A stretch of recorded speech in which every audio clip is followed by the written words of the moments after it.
Oh, Natalia. What's wrong? You angry again? Asked a voice from afar. When Frazer turned and saw the young man, his expression darkened. Was dressed extravagantly. Even the sunglasses he wore were worth hundreds of dollars. He was Moss Ferlin, a junior executive of the Philly Group. During Frazer's 3 months in his new position, he had seen Moss harass his wife countless times. It was a good thing that Natalia had some keen observation skills and could defend herself. Every time Moss tried to pester her, she was able to avoid his moves with great ingenuity and rationality. Regardless, it was annoying, and now that he had appeared at this awkward moment, Frazer had a bad feeling. Dr. Nibbles, what's going on? Moss asked in a strange tone. Before Natalia could respond, Peter stepped up and immediately explained the situation. Moss nodded and agreed, but paused thoughtfully before asking. But Mr. Earl, aren't you being a little too heartless? Especially involving our lovely director, Naples, in your threat? See, how about this? Let me take care of this little situation for now. Natalia. So you worked really hard to get where you are with the company. And I appreciate your hard work. You should understand this. Without me even saying anything. So you have dinner with me tomorrow evening. We're going to discuss how we're going to proceed. Perhaps I can think of a way for you to get a promotion. I think it's supposed to be cold tomorrow. So be sure to bring your stockings.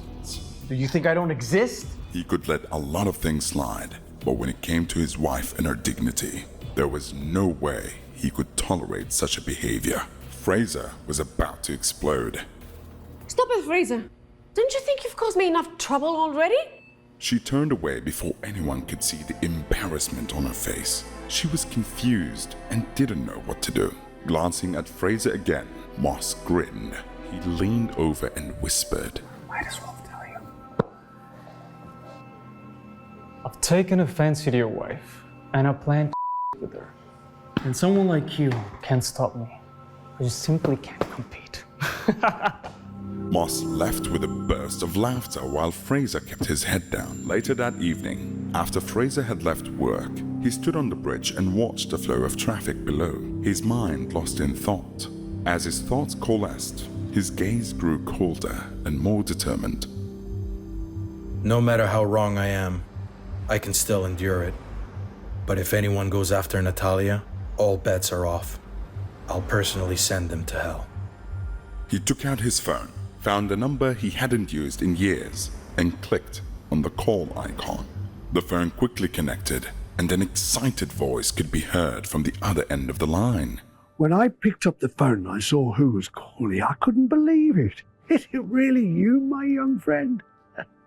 You actually called. Did you know I was... Frazer interrupted the person on the other end of the line.